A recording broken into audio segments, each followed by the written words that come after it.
Boa noite, Darlan. Senhores, boa noite, boa noite. Boa noite. Rapaz, Sejam bem-vindos aqui. o homem tem chapéu e uma barba respeitáveis, hein? Pois é, E, a, e aí, senhores, tudo bem? tudo bom, graças a Deus. Sejam bem-vindos aqui ao novo BPA, que faz parte do Conexão Guarulhos. A posição Conexão está... Guarulhos, Peraí, agora você está de ponta cabeça. peraí, que eu tô... Deixa eu ver se eu... Aqui tem que ser assim, né? Isso. Deixa eu posicionar aqui para não descarregar. Você ia falando da BPA... Novo BPA, que é o novo bate-papo aberto, né, que faz parte do Conexão Guarulhos. Conexão Guarulhos é um evento que acontece todos os anos e também é um projeto, né? O projeto Conexão Guarulhos, ele surgiu para conectar outros projetos da cidade de Guarulhos. Então ele serviu e serve ainda, né, como um carro-chefe para conectar projetos diferentes aí, né, para que as pessoas possam, além de projetar o que faz, também conhecer o trabalho do outro e chegar a fazer, de repente, até parcerias, né? Então esse é o intuito aqui do Conexão, que é conectar pessoas.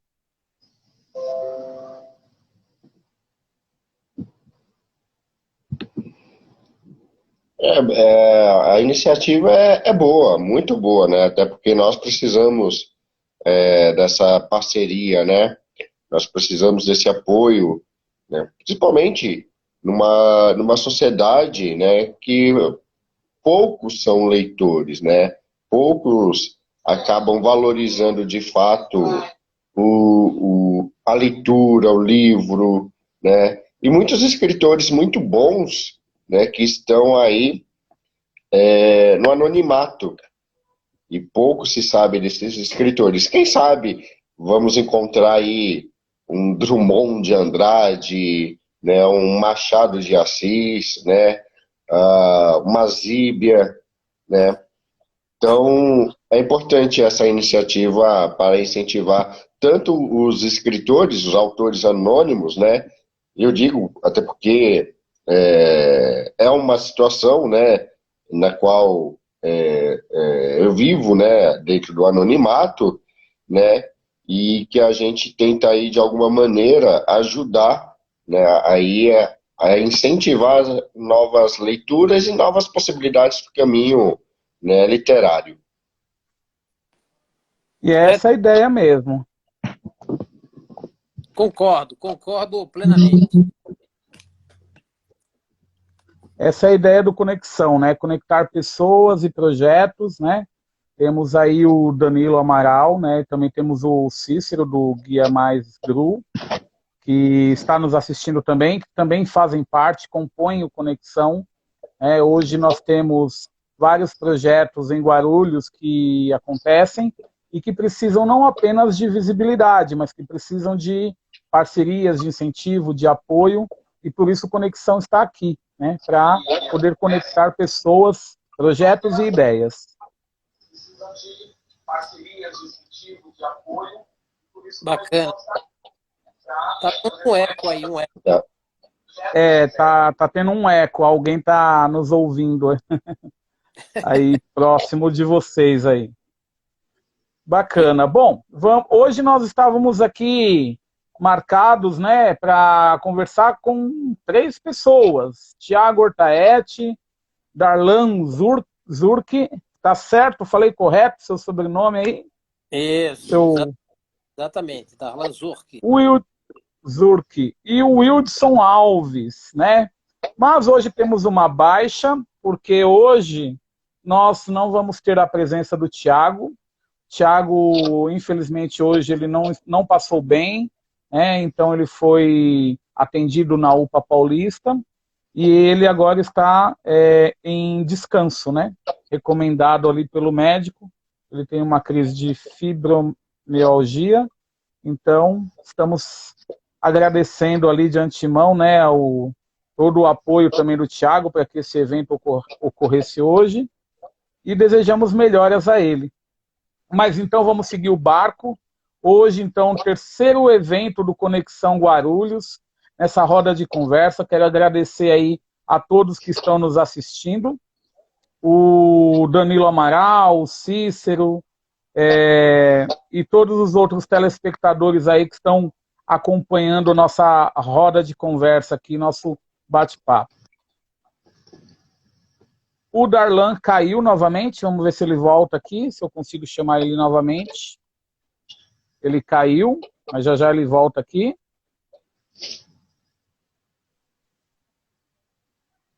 Mas já vamos, então, para uma breve apresentação inicial, né, dos participantes.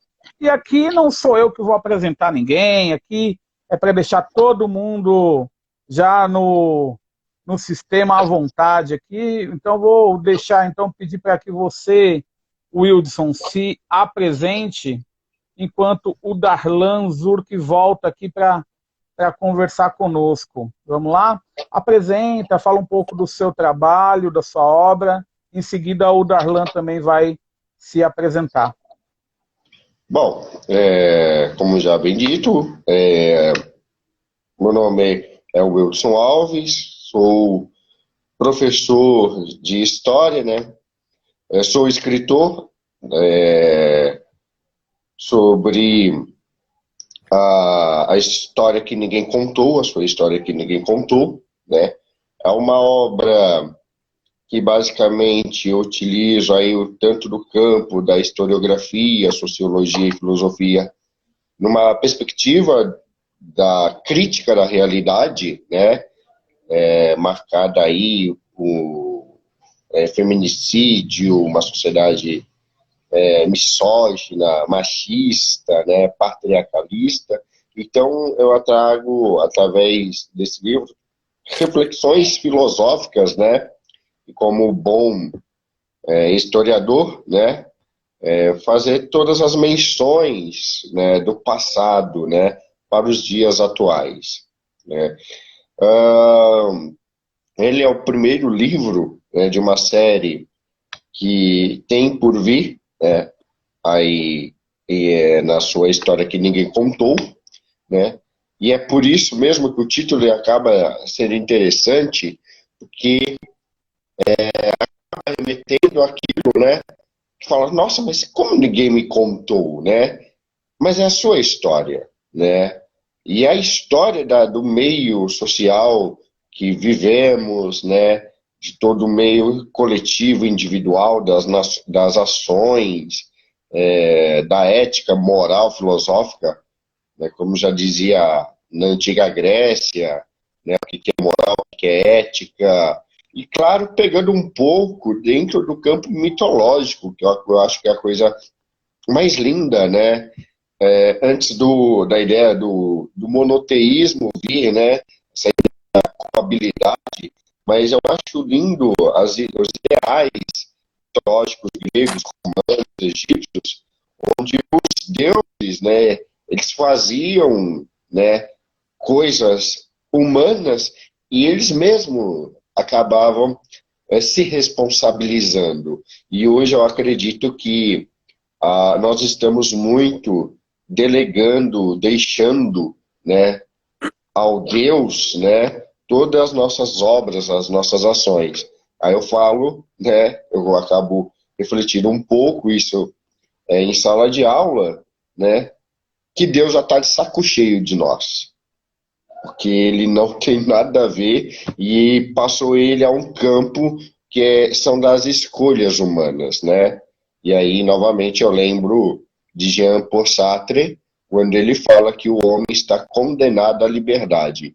E não há mais do que a perversidade na liberdade quando ele te promove escolhas. Nós escolhemos o tempo todo e as consequências vêm dentro dessas escolhas. Então, através da obra, a sua história que ninguém contou, eu tento analisar um pouco a sociedade nesse viés histórico, sociológico e filosófico. Bacana. Darlan, sua vez agora, se apresente ao nosso público. Boa noite a todos. Obrigado aí pelo convite. Fico lisonjeado. Agradeço também a intermediação de Danilo Amaral.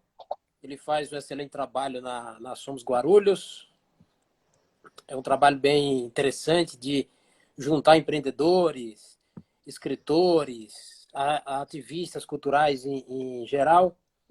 E especialmente também, nesse momento, a você, Sidney, pela mediação, pela paciência. Eu também sou professor de História, assim como o Eldilson. É um nome diferente também, hein? O Wildson. Eldilson. O Eldilson Alves. Tá quase. Também sou professor Tá de História. quase. A minha interpretação não passa por esse viés que o Eldilson faz.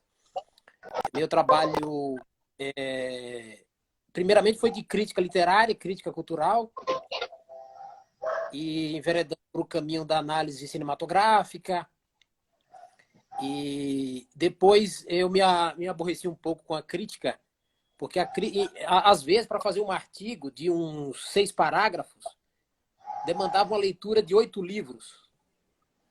Claro que tem as leituras já feitas, e aí é um trabalho estafante, porque ninguém gosta de crítico, não existe estátua para crítico. Quer dizer, eu lembro quando eu comecei a fazer o trabalho de crítica, eu encontrei uma obra de... O Eldilson falou aí de Jean-Paul Sartre. Eu li uma obra do contemporâneo dele, além de Jean-Paul Sartre, não, de Rousseau, Jean-Jacques Rousseau. Eu lembro que eu li uma obra de um contemporâneo de Rousseau, além do próprio Rousseau, que é Denis Diderot. Aí tem uma cena lá em que o crítico fala assim: senhores, não escutem esse escritor, porque embora ele seja o mestre, eu sou o mestre do seu mestre. Então era uma arrogância muito grande que o crítico geralmente se dá, que tem. E depois de uma batalha muito grande na fase de crítica, eu me deparei com um trecho, não lembro agora o autor, mas dizia que a crítica é a manifestação mais baixa da inteligência. E aí foi uma pá de cal para a minha atividade Eu continuo gostando muito de fazer artigo para jornal, é uma das minhas paixões. Eu gosto muito da ideia de analisar temas profundos numa linguagem mais simples. Isso o jornal geralmente exige. E dei aula também, pretendo retornar à sala de aula o mais breve possível. Estou com muita vontade de fazer isso. Continuar, eventualmente, fazendo algum texto crítico, algum texto de análise, ensaio, que é também um estilo muito interessante. E nessa batalha aí, pandemia veio, na pandemia eu consegui finalizar a obra, consegui tempo para isso, há males que vêm para bem. Muitos perderam entes queridos, amigos, parentes em geral, enfim. É nessa luta que estamos até aqui e continuamos lutando, cada um na sua trincheira, cada um ao seu modo, tentando contribuir de alguma forma, e espero contribuir aqui nesta live. Muito bem. Quero agradecer, né, a todos que estão assistindo a nossa roda de escritores aqui. Nós temos os 2 escritores aqui de Guarulhos, inclusive, representando aí, né, os escritores da cidade. Lógico que eu gostaria de trazer todos, né, mas não dá, então a gente traz 2 escritores aqui importantes para a cidade, que estão sendo muito bem representados aqui por eles 2, né, pelo Wildson Alves e também pelo Darlan Zurk. Muito bem. Vamos começar então a nossa roda e assim, vocês podem complementar a opinião um do outro, mas algumas perguntas são de igual, né, para ambos, para a gente saber aqui a opinião de vocês, e algumas perguntas são individuais, tá? Eu vou começar perguntando pela parte importante, né, porque os escritores, o que seria dos escritores sem os leitores? Então, vamos começar perguntando o seguinte: qual a importância e o impacto da leitura na vida de vocês? E quais são as suas maiores inspirações leitoras? Fiquem à vontade para quem quiser começar. O Edilson, Bom, pode começar. obrigado, né?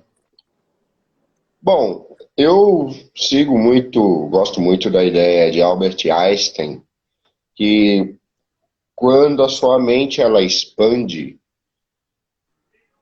a sua mente não volta, né, a ser o que era, né?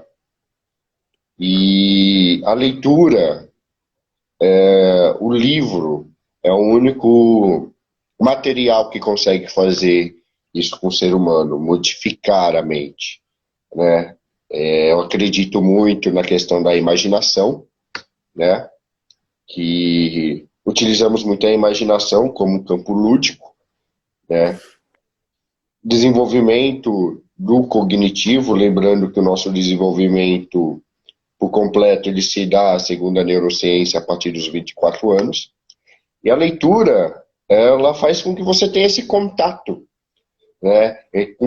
O contato, né, tanto científico, né, na base da crítica, né, na base da amplitude das coisas, como também ela pode ser de uma maneira simples, fácil, onde todos nós viajamos no momento, né? Você está ali e a leitura ela te enobrece, ela te traz vocabulários, ela te traz enriquecimento e, claro, a leitura ela é um exercício para a mente, né? E é ali que você pode identificar um mundo de possibilidades, de ideias.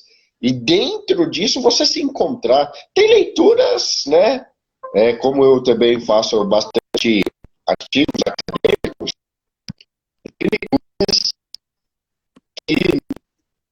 no pé da palavra, no pé da letra, né? É um pé no saco, né? Contrapartida é essencial, né? Porque, novamente, caráter científico, né? E caráter científico e se unindo com o lúdico, né? Eu já li um livro impactante para mim na minha formação, a história do taoísmo e a ciência. Então você não entende, né? Porque é ciência, e ciência vai falar de planetas, a nomenclatura da ciência. Mas quando chega no taoísmo, né, uma religião oriental, milenar, você começa a entender o que a ciência está querendo dizer, né? Só que com outras palavras, mas é a mesma coisa, né? No campo, por exemplo, religioso, que diz ali na Gênesis, na Bíblia, por exemplo, faça-se a luz, você pega no contexto científico, nada mais é do que uma explosão cósmica do Big Bang. Então, ou seja, são palavras trocadas, né, trabalhadas, só que de maneira diferente, onde se tem um objetivo final, que é a mesma coisa. Então eu acho isso muito bacana no campo da leitura, porque você viaja em ambas as formas. E sempre que me levou a pensar, né, autores que muito gosto, né, como aqui eu já nem preciso nem falar, que é Sócrates, Platão, os filósofos gregos, né, muito que eu gosto no campo historiográfico, Boris Fausto, Pedro Paulo Funari, Nietzsche, Kant, sabe?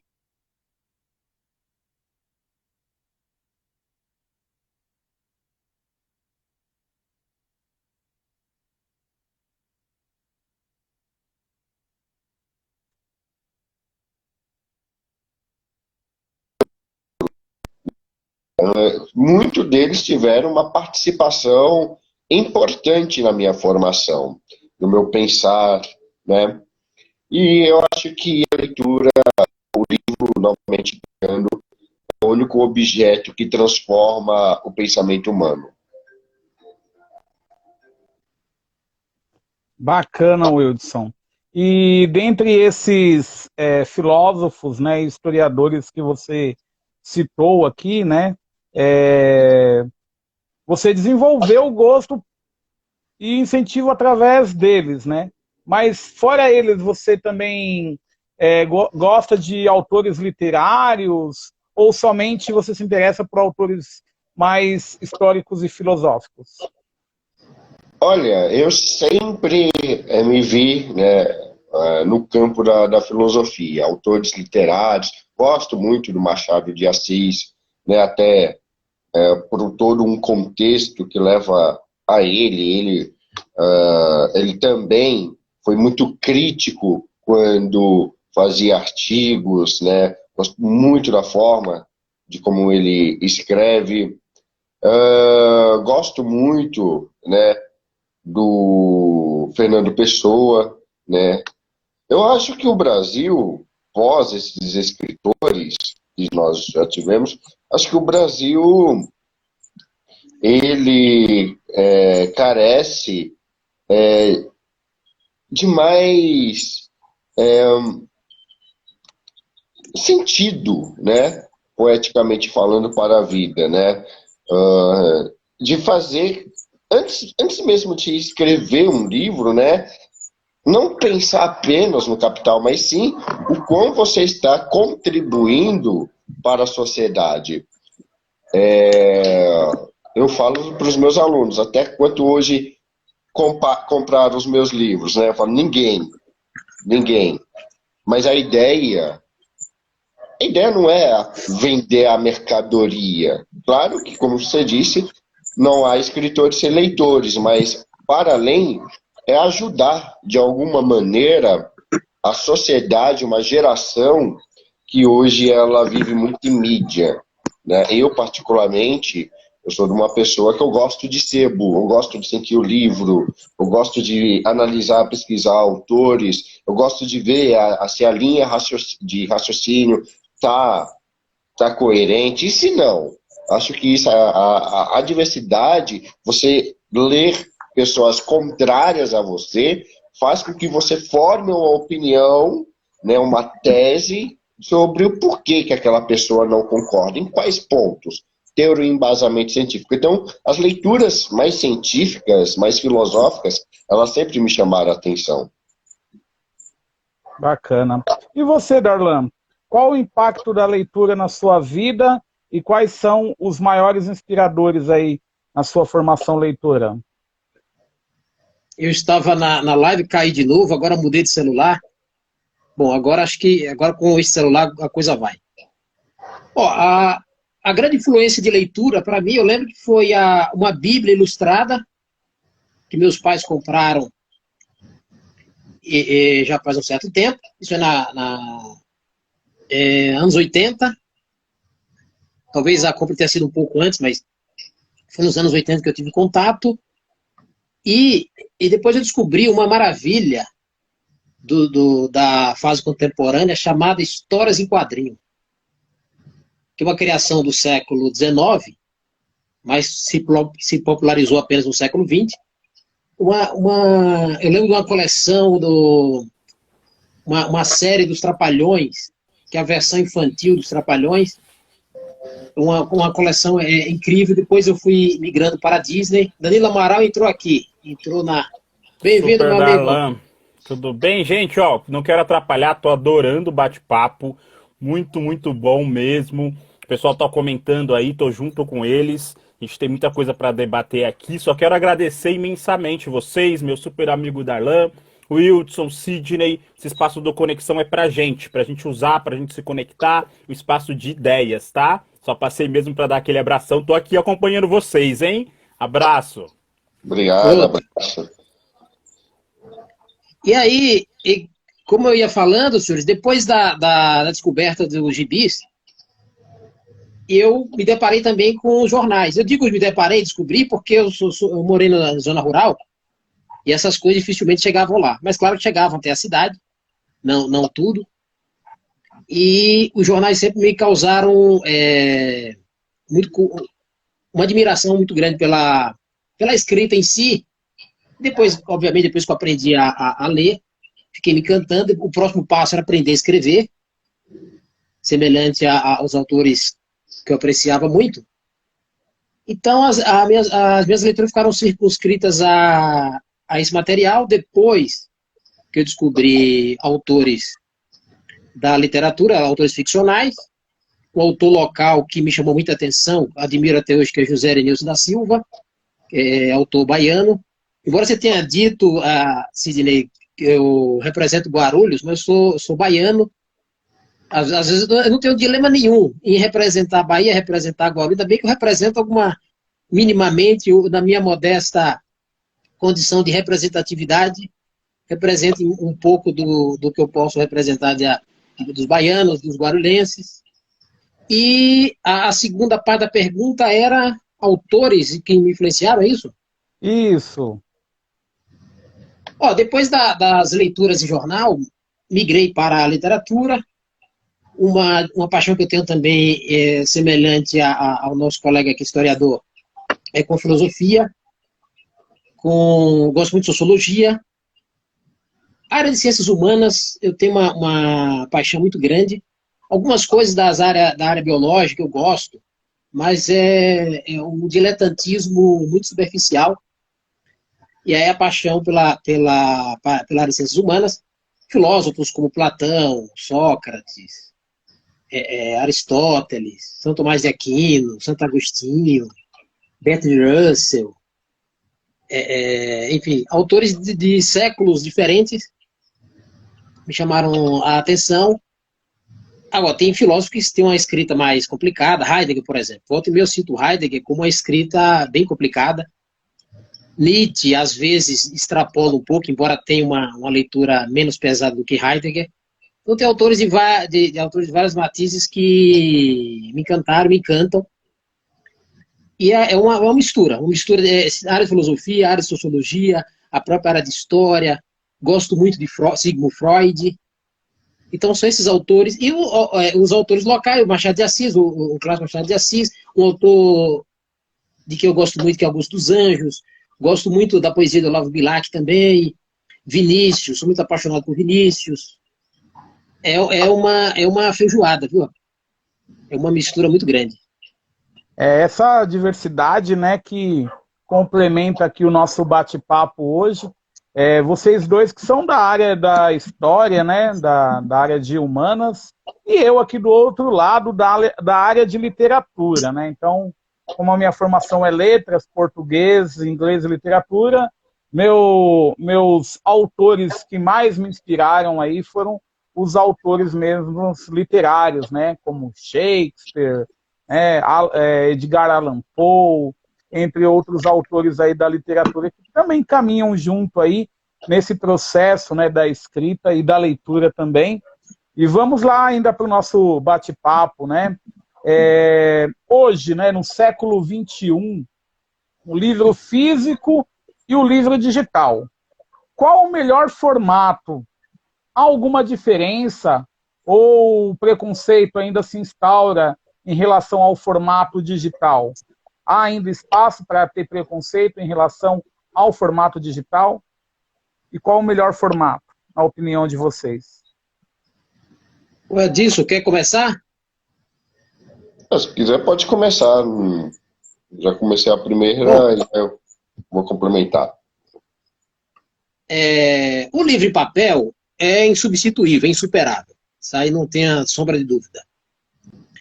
Mas tem uma frase de um escritor, eu não sei se é português, se não me engano é português, que ele diz assim: mudam-se os tempos, mudam-se as vontades. Então, na mudança do tempo e na mudança das vontades, aparecem coisas que aparecem, as novidades. E o e-book, basicamente, que é lido em aparelhos como esse, da Amazon, Kindle, são formatos que vieram para ficar. Por exemplo, eu tenho um amigo que tem mais de 80 anos, e ele é um colecionador inveterado de livros. Ele me disse que está apaixonado pelo Kindle porque permite aumentar a letra, e a visão dele não está das melhores. Então, são circunstâncias que vamos nos adaptando. E, por exemplo, o Kindle lembra muito aquelas pedras que tinham inscrições na Idade Antiga. Claro que não tem tecnologia praticamente nenhuma embutida, mas lembra muito as pedras com inscrições no Egito. Então, assim, em termos de leitura, tem pesquisa que fala que quem incorporou o e-book costuma ter um nível de leitura de 30% a 45% maior do que aqueles que leem só em livro e papel. Então, na mudança do tempo e na mudança das vontades, é natural que aparecessem novidades como esta. Eu gosto muito, assim, eu sou dividido para determinados livros. Quando o livro tem um capricho muito grande, como, por exemplo, fazia a editora Kozak Naif, muitas vezes a Companhia das Letras faz também, tem um capricho na produção do livro, aí eu tendo a preferir a versão em papel. Mas tem editora que não só não tem essa preocupação, como também não precisa ter uma preocupação tão grande com determinados livros. São livros que basta a tradução, tem uma capa mais ou menos simples. Nessa circunstância, eu prefiro e-book. Eu só tendo a comprar em papel quando o livro tem um acabamento muito especial, tem um monte de ilustrações, coisa que o Kindle, o Kobo, não permite visualizar muito bem. Então, depende muito. Por exemplo, a área de direito, eu acho que é uma área que permite muito bem o uso de um e-book. Porque, primeiro, tem a questão das atualizações. As atualizações são muito frequentes. Então, permitiria que o livro digital fosse atualizado de modo mais rápido. Não tem nenhum apelo visual, geralmente, nos livros de direito. Então, uma área que o e-book poderia ser utilizado com muito mais facilidade. Então, assim, por exemplo, na área de medicina, já seria mais complicado utilizar o e-book, porque o livro exige muita ilustração, a área exige muitas ilustrações. E tem um detalhe que eu não sei se vocês já se deram conta, isso eu descobri no ano passado, por acaso. O e-book, por meio dos assistentes de voz, permite até o audiobook. Por exemplo, quem compra um e-book na Amazon, por exemplo, pode pedir que a Alexa, uma vez instalada, leia o e-book para a pessoa. Então, não precisa necessariamente ser um audiobook no sentido clássico da voz humana. Então, são coisas que o tempo permite com essas novidades. Eu até lembro a todos que estão assistindo aqui, que caso não saiba, que essa história de ler em silêncio e sozinho, é uma invenção da idade contemporânea. Antigamente as leituras eram feitas em grupo e em voz alta, o audiobook acaba resgatando também essa condição de leitura. Não precisa ser uma leitura tão solitária. Então são coisas que, como eu disse, que mudam-se os tempos, mudam-se as vontades. Há também o regresso a determinados comportamentos do passado, como essa questão da leitura coletiva. E assim, eu sou entusiasta do e-book. Meu livro, só me permita uma propaganda rápida, o livro só saiu, A Fúria de Papéis Espalhados, saiu primeiramente em papel, e meses depois saiu e-book, o que permite também ser acompanhado por audiobook. Enfim, eu creio que o autor não pode ignorar o tempo. O autor não pode ignorar as vontades. É isso que eu...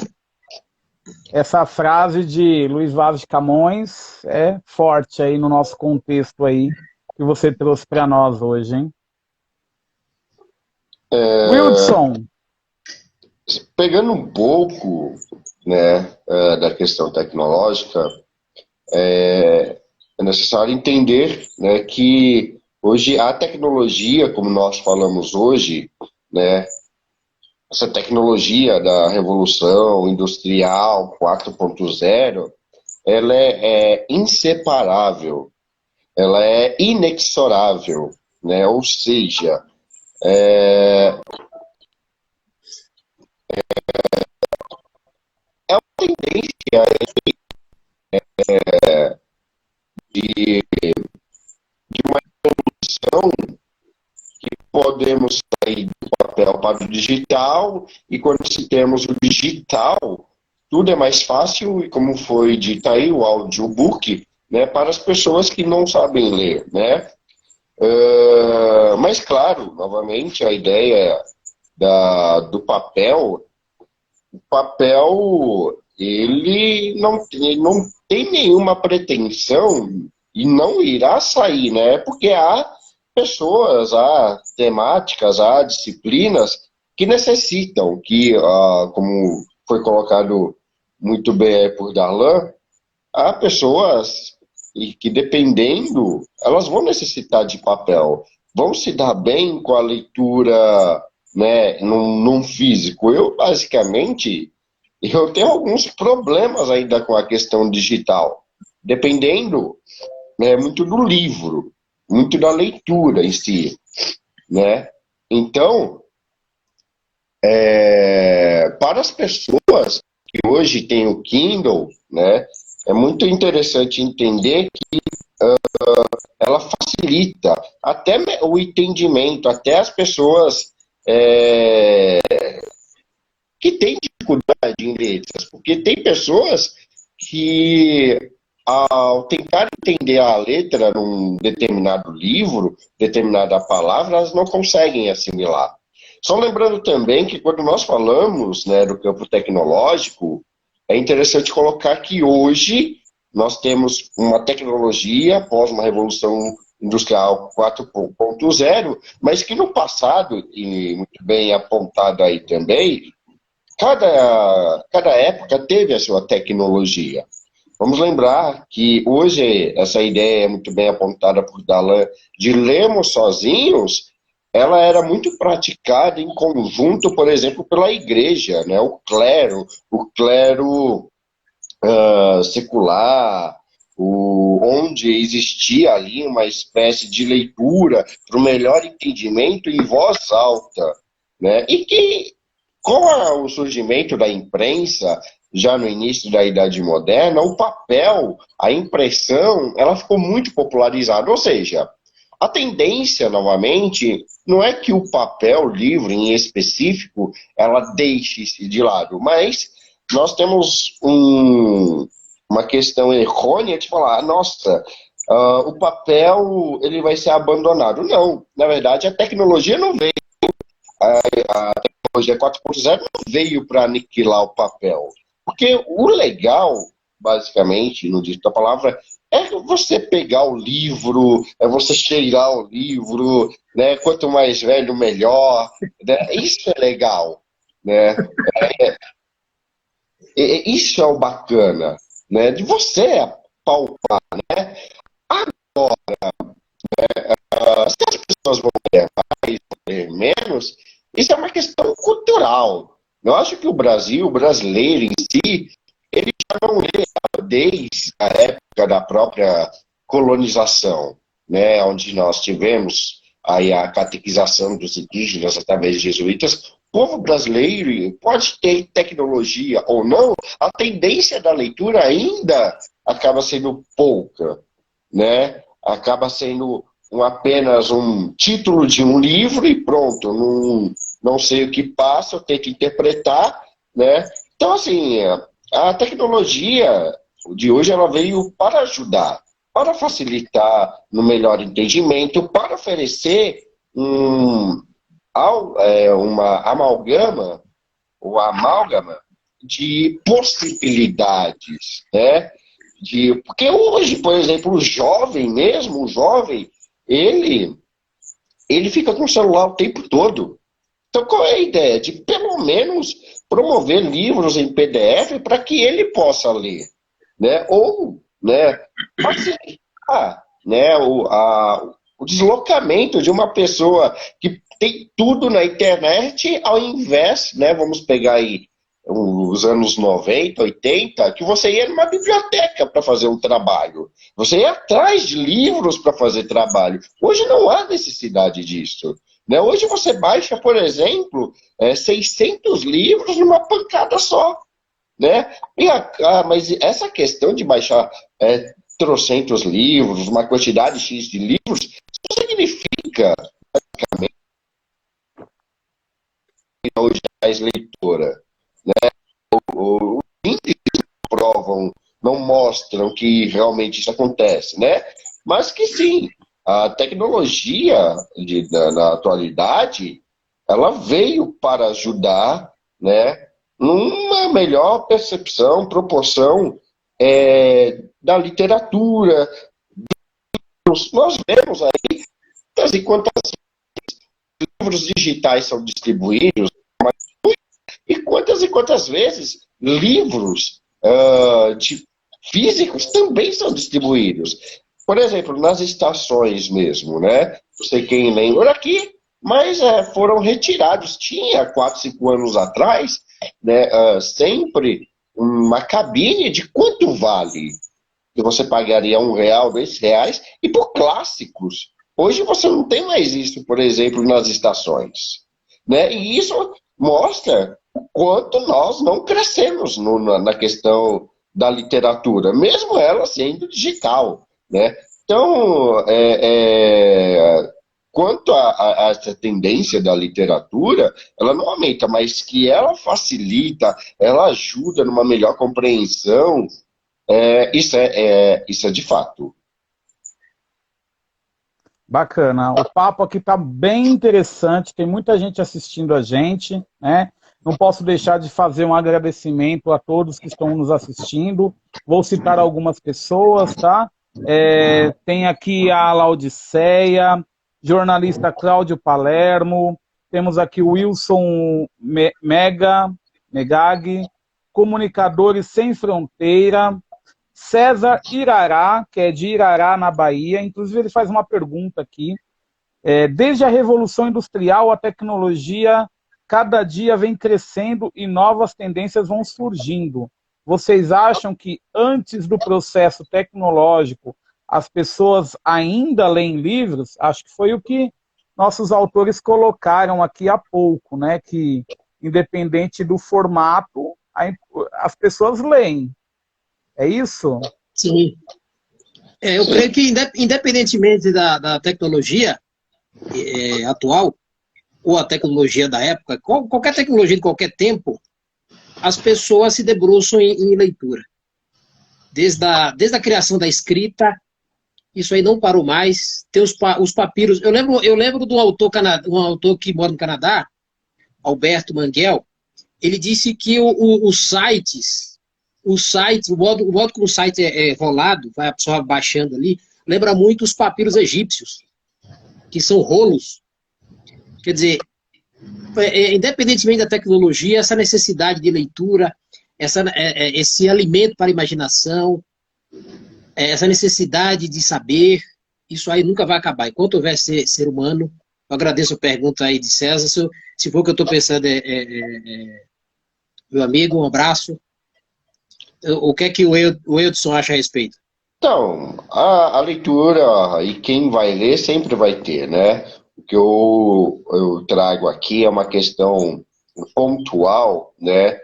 De cada cultura. Cada cultura tem cultura que ler mais, tem outras que ler menos, né? Então não é a tecnologia que vai fazer com que a pessoa leia mais ou leia menos. Mas isso já é enraizado culturalmente, né?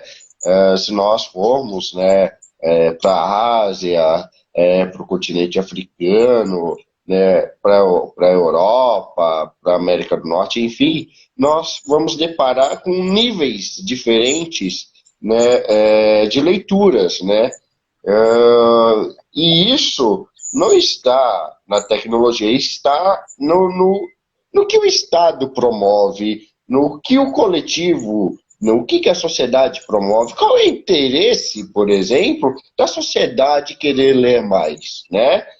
No Brasil, eu digo que é um tanto drástico a coisa, é um tanto lastimável quantas pessoas, né? Como agora eu vou pegar o que o amigo acabou de falar, apenas rolam as páginas e não entende, não tenta entender, né, um pouco, ter uma ideia, parar para analisar 3 parágrafos, né? Isso é cultural nosso, né?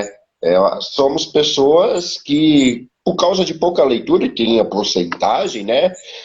Isso eu vou pegar agora no campo da docência. Tem professores, por exemplo, que deveriam ler mais, né? E 50% dos professores não leem um livro há 6 meses. Não leem nada, né? A população em si, a cada 3, 4%, 10% no máximo, é que lê alguma coisa a cada um ano.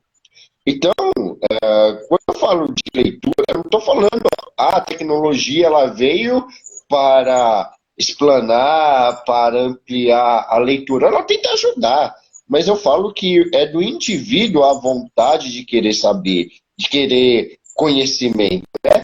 Daí que vem a palavra epistemologia. A palavra epistemologia é conhecimento, ou a palavra filosofia, amor ao conhecimento, amigo ao conhecimento. E a ciência nada mais que é conhecimento. Mas o conhecimento pode ter tecnologia ou não tecnologia, pode ter Deus, pode ter o diabo, pode ter o que for. Mas se a pessoa não tiver vontade, ela não lê. E essa é por isso que eu falo que é a questão muito cultural da nossa sociedade. A leitura tem muito a ver com a prioridade que se dá, né? Por exemplo, né? Até César Irará comentou aqui, né?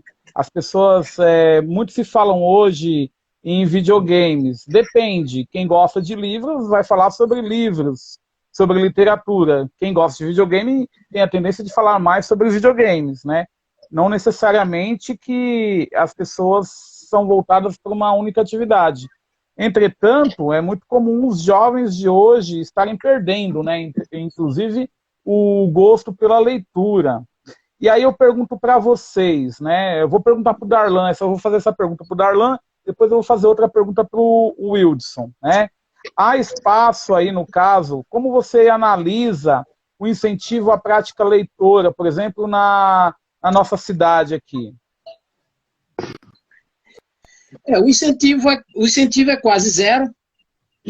Assim, eu acredito mais em iniciativas individuais. Eu não creio que o incentivo governamental seja tão importante. E é praticamente zero no município de Guarulhos. Uma coisa que me chamou a atenção, quando eu vim da Bahia para cá, isso em 2003, a biblioteca pública não funcionava de noite. Eu jurava que a biblioteca funcionava de noite. 5h30 para 6 horas fechava, pronto. A cidade ainda continua, né? Continua. Mas depois que abriu a Adamastor, o Adamastor fecha a biblioteca às 8, às 20 horas. Então já esticou um pouco. Eu lembro que tinha um refúgio, que era o Senac, só que o Senac era na antiga Padre Celestino, Rua Padre Celestino, era uma mesa em que um lado já era ocupado pelo funcionário da biblioteca. Então restavam 2 lugares. E eram disputados, pelo que eu vi quase 2 vezes que eu fui lá, eram disputados a tapa. Então, esse tipo de... Aí sim, o governo deveria incentivar a intervir. Permitir que a biblioteca funcionasse até mais tarde. Outro refúgio que a pessoa poderia encontrar era na Universidade de Guarulhos. Ou em outra universidade privada, que agora tem a Universidade Federal de São Paulo, mas é bem mais distante. Mas aqui pela região central, só instituições privadas. Então, o incentivo poderia ser por aí. Claro que o governo federal, os governos federais todos já fazem incentivo por meio de livros didáticos para didática. E de resto, é iniciativa individual. Não há muito o que fazer em termos de... Porque assim, o Edson falou aí da tecnologia e mencionou de relance a questão de jogos e tal. Os jogos têm um apelo visual, não só visual, mas um apelo muito grande, em termos até de imaginação também. Então, não há muito necessidade de o governo incentivar tanto assim. Basta abrir as bibliotecas, que permitam que as bibliotecas existam, que elas funcionem até determinado horário, e deixar que o cidadão toque a partir daí. Necessidade, por exemplo, houve um plano de fazer um prêmio literário aqui, depois o prêmio acabou. estão tentando retomar, mas o essencial o pessoal está esquecendo, que é, primeiro, a criação de bibliotecas, isso é fundamental, e que a biblioteca funcione até um horário razoável, para que todos possam ter acesso, pessoas que trabalham, que chegam às suas casas à noite, que possam ir até a biblioteca, retirar, devolver. Então, até aí, acho que é um bom incentivo. Não precisa o governo ficar tanto em cima da população para que Machado de Assis brotem de qualquer lugar, ou como o Edson falou, citou até Ziba Gasparetto, não é minha leitura preferida, mas enfim, autores que surjam. Por falar em surgimento de escritores, Arlan, aproveitando o gancho aí da sua resposta, você acredita, né, que possa surgir, então, novos escritores? Tem espaço para novos escritores na cidade? E o que é preciso para se tornar um bom escritor? Olha, tem. A cidade de Guarulhos hoje tem mais ou menos 1.200.000 habitantes. Eu lembro, conversando com colegas de trabalho, vários falaram assim, eu posso dizer que eu conheço um escritor que é você. Não conheço mais ninguém que seja escritor do meu círculo de amizade. É que muitos escritores, tem muito escritor de gaveta. Os trabalhos estão engavetados. Ou por timidez, ou porque eles estão esperando esse incentivo aí, um empurrão. Sempre surge. Quem faz um trabalho de buscar talentos, que faz até um incentivo muito bom, que é Auriel Filho, até eu encontrei sexta-feira no lançamento de um livro, foi uma das poucas ocasiões que eu saí de casa para um evento. Escritores têm aos montes, mas muitos estão escondidos, muitos não querem aparecer, muitos estão esperando esse empurrão. Auriel Filho ajuda bastante nesse sentido, que é uma iniciativa privada, uma iniciativa dele. Mas essa necessidade, o autor precisa, se ele quiser de fato ser lido, ele precisa vencer o medo, vencer a timidez, estudar como é que funciona. Eu lembro quando eu comecei nesse ramo, para publicar um livro, eu vi que tem muitas gráficas que tem o nome de editora. Aí eu ligava, não sei, para saber como é que funcionava. Não, mas não somos editora. Aqui é só uma gráfica. Ué, mas por que você tem o nome de editora? Aí vários me explicaram, não, nós temos o nome de editora para poder ter desconto no papel. Nós não fazemos nenhum trabalho editorial. Nós só imprimimos. Então, é preciso que a pessoa tome essa iniciativa, pesquise, a internet está aí, há vários canais explicando esses assuntos, há vários meios da pessoa se informar. Esse trabalho que o Auriel Filho faz é incentivador, mas é preciso que a pessoa tome as rédeas do seu destino, decida de fato se quiser virar algum escritor. Tem aqueles que viram um escritor só para a família, escreve só a história da família, aí vão na pizzaria, lançam um livro e acabou. Quer dizer, depende do estilo de cada um, mas aquele que quiser profissionalizar isso, precisa encarar a situação, precisa estudar, precisa correr atrás, evite ficar esperando incentivo, corra atrás, vá para cima. Maravilha. E na cidade de Guarulhos tem muitos escritores, muitos estão escondidos, tem esse canal de divulgação que nós somos Guarulhos, o seu canal está fazendo, e tem que correr atrás. Agora foi o Edson que caiu, né? Foi o Wilson que caiu. Mas a nossa live também ela vai cair, né? Por conta que o Instagram limita o nosso bate-papo a 1 hora, né? E está chegando próximo aqui de 1 hora já. E a gente vai voltar aqui para a gente terminar o nosso bate-papo, tá? Então eu peço a todos que reconectem aqui para a gente continuar o nosso bate-papo. Tem algumas perguntas aqui que o público está enviando aqui para nós fazermos para vocês.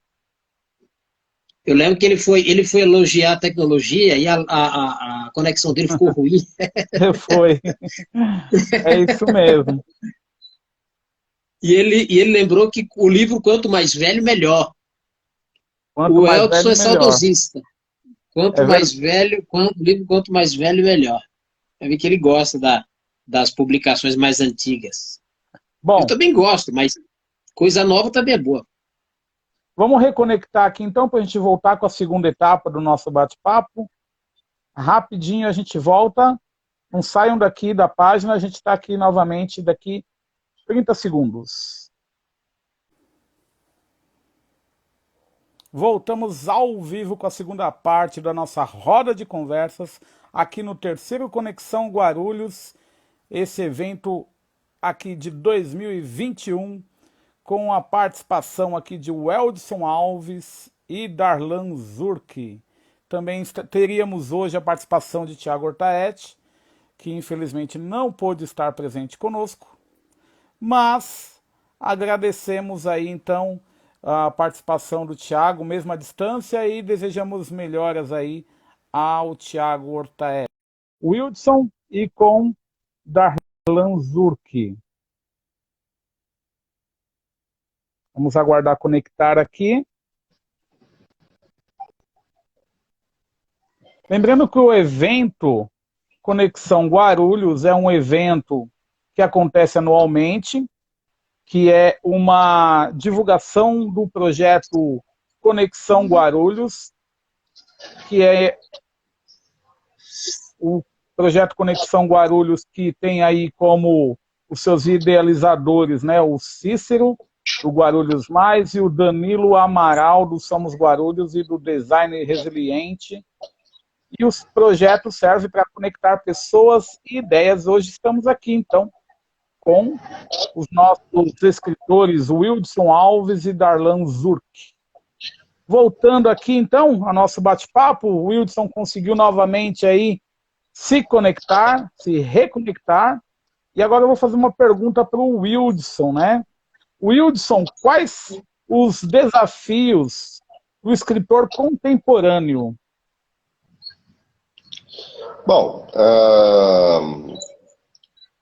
desafio, né? Como eu já vou pegar o gancho aí do nosso amigo logo do início, é você querer sair um pouco aí da casinha, né? Tomar iniciativa. Quando eu escrevi o meu livro, né? Tinha muitas dessas pessoas falando, nossa, mas você escreveu o livro? É como se você fosse ousado, né? E realmente você tem que ser ousado, né? Você tem que ter a iniciativa.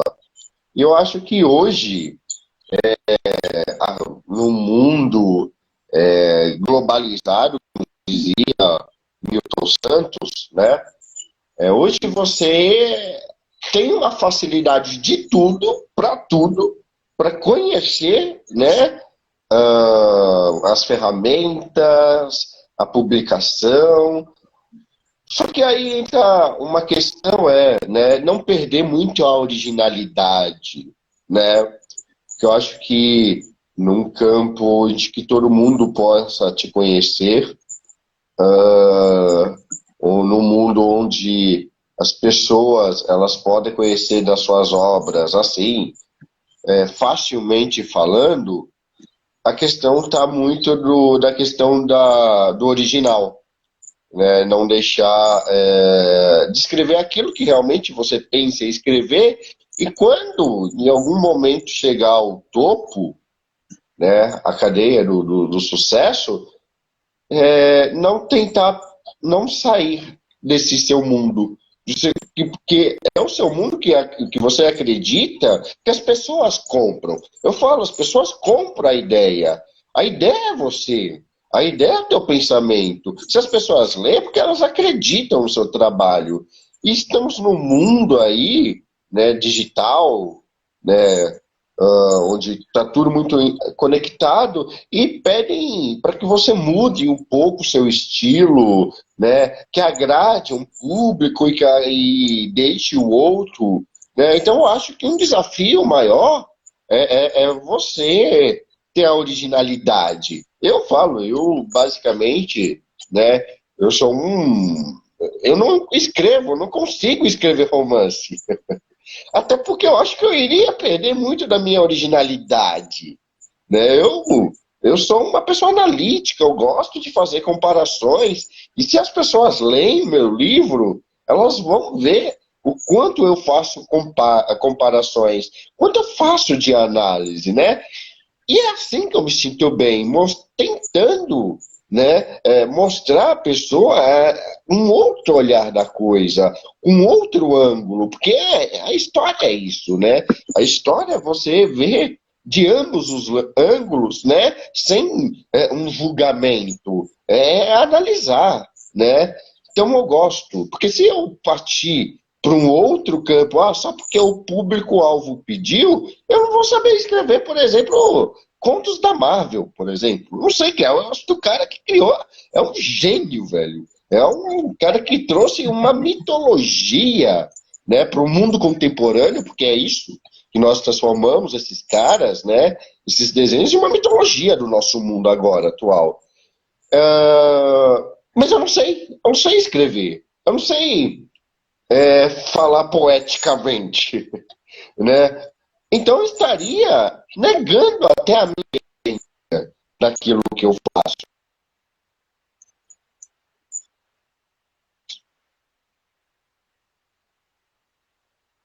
Acho que caiu um pouco agora a conexão novamente do Wildson. Darlan? A conexão dele não. Quando ele vai falar de tecnologia, a coisa Falou de entorna. tecnologia, caiu, mas tudo bem. Faz parte. E para você, Darlan, quais os desafios do escritor aí contemporâneo? O que precisa para ser um bom escritor? Alguém que está começando agora e pensa assim, poxa, eu estou querendo escrever meu primeiro livro agora e está ali diante desse dilema do escrevo ou não escrevo. O que precisa para ser um bom escritor e quais os desafios? A primeira coisa, você mencionou aí, né, uma questão importante. Primeiro que a pessoa tem que se decidir se vai querer escrever ou não. A menos que ela queira escrever só para ela. Tudo bem, é uma possibilidade. Aqueles que não escrevem, aqueles que escrevem só para si, e aqueles que escrevem para si e para os outros. Então a pessoa primeiro precisa se decidir se quer de fato virar isso. É igual a pessoa que quer ser arquiteta. Aí ela passa, mas será que eu devo? Será que eu posso fazer um cálculo? Será que eu devo estudar isso? Bom, tem que decidir, como aquelas dúvidas que temos no vestibular, né? Porque o vestibular, que profissão seguir? Eu lembro que eu não sabia o que ia seguir, mas eu não sabia o que eu queria, mas eu sabia o que eu não queria. Que a área médica, por exemplo, eu sabia que eu não queria isso. Aí eu falei, não, eu tô fora, eu já vou excluir essa parte aqui, já teria um peso. Então a pessoa precisa se decidir se ela quer de fato escrever, e se ela quer escrever, em quais condições. Quer escrever só para a família? Quer escrever um diário, no caso, só para si? Quer profissionalizar isso aí? Se ela quiser profissionalizar, então ela tem que buscar os meios. Na internet tem um monte. Por exemplo, tem um canal chamado Escreva Seu Livro, que é tocado por Sidney Guerra e Laura Bacelar. É um canal muito bom, para quem quiser aprender a respeito desse mundo da escrita. Tem uns 5 anos o canal, eu acompanho toda semana. Então, é uma maneira da pessoa descobrir como é que funciona. Outra coisa importante, Sidney, e a todos que estão acompanhando, algo que eu considero importante, é a pessoa se decidir como é que ela quer escrever. Tem uns que escrevem de uma maneira mais... tem um que escreve de uma maneira mais embolada, tem um que escreve de uma maneira mais tranquila. A pessoa precisa... Ela não precisa decidir isso de início, mas ela precisa se resolver nesse aspecto. Como é que ela quer escrever? Como o Elton falou aí, que tem um gosto maior. Tá vazando o áudio aí, né? Acho que tá vazando. Tá dando uma microfonia, retorno aqui. Eu acho que é aí, viu, Elton? Sim. Acho que é lá onde o Elton está. Pronto. Que aqui em casa tá um silêncio. Aqui tá um silêncio tumular. Então, é preciso, viu, Sidney, a todos, que a pessoa, a partir das escolhas, por exemplo, o Elton falou sobre predileções filosóficas. Isso daí, essa escolha dele, já vai montando o estilo de escrita dele, o modo como ele aborda os assuntos. Ele falou que é muito analítico, ele não consegue romancear uma história, ele vai na base das comparações, na base das análises. Então a pessoa vai se conhecendo, vai se entendendo, e a partir daí decide. Por exemplo, quando eu lancei o livro, A Fúria de Papéis Espalhados, eu fui um pouco nessa linha que o Edson citou, da análise, da crítica literária, da crítica cultural. Então fui mostrando. Uma coisa que o autor não pode é ter vergonha de mostrar, se ele quiser seguir um caminho mais profissional, de mostrar os textos levar porrada em razão disso, com crítico, elogios, e crescer a partir daí. Tem que encarar o ofício de escrita como se encara qualquer profissão. É que a pessoa erra, acerta, repete, faz de novo e vai seguindo. E isso aí vai aperfeiçoando a técnica, mas ela precisa decidir. Quer isso mesmo? Se for, faça a coisa certa. Siga o caminho que tem que seguir, aprenda o ofício, domine razoavelmente a língua portuguesa, não precisa ser um gramático, não precisa ser um Evanildo Bechara ou Luiz Antônio Sacconi, mas domine razoavelmente a ferramenta de trabalho, porque assim, o escritor tem como ferramenta de trabalho a língua. Então, ele tem que dominar razoavelmente aquilo, tem que estudar. E se ela isso escrever de uma maneira formal, se ela quiser escrever de uma maneira mais popular, que é o caso, por exemplo, da literatura de cordel, então ela não precisa ter esse apuro com a língua, com a norma culta. Mas encare a ferramenta de trabalho como importante e como qualquer profissão, siga estudando, siga aprendendo e siga aberto a críticas, aberto a elogios. Darlan, um bom escritor é um bom leitor e vice-versa? Deveria ser, viu? Um bom escritor deveria ser um bom leitor e vice-versa. Nem sempre. Nem sempre um bom leitor. Eu, por exemplo, eu tento mais a gostar de ler do que escrever. A minha tendência, porque é aquela tendência inercial de estar parado e continuar parado. Ou, se a pessoa estiver em movimento, continuar em movimento. Eu digo isso porque ler, que é uma atividade mais passiva, imagine, saiu este ano uma coleção das obras completas de Dostoiévski, 200 anos de nascimento, ele nasceu em 1821. A minha tendência é parar tudo para ler Dostoiévski, as obras completas de Dostoiévski. Depois que eu parar, ler as obras completas de Max Gorky, as obras completas de Machado de Assis, olha que maravilha. Passar a vida inteira lendo essas obras-primas. Mas tem que ter um esforço, tem que fazer um esforço de vencer essa letargia.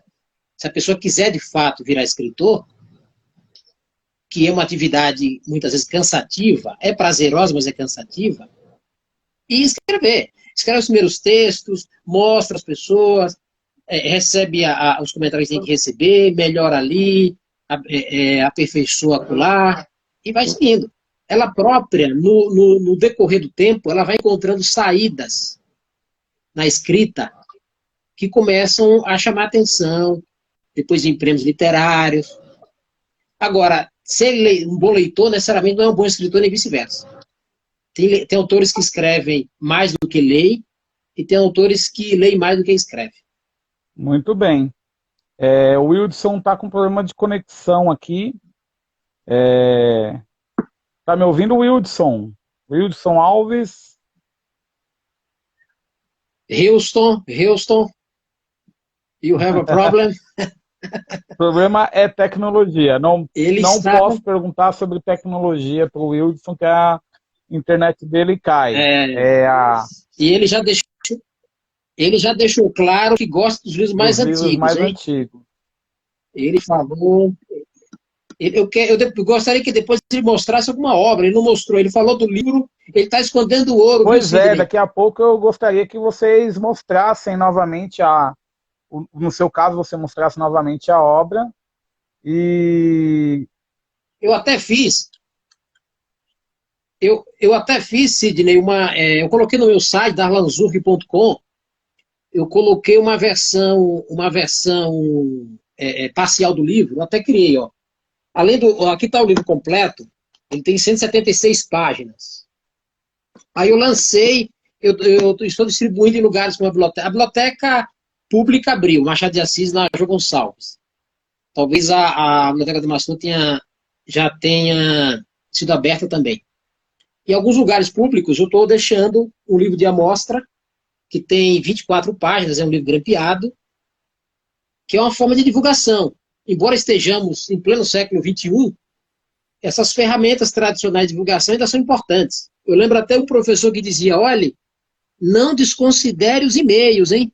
Porque tem gente que nem sabe que tem mais e-mail, mas não esqueça que o e-mail ainda é Ainda é importante. importante. Até no final do livreto eu coloquei onde comprar o livro.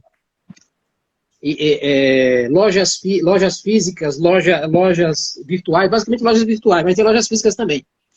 E na Amazon, que é a grande plataforma, a plataforma do Google, da Apple.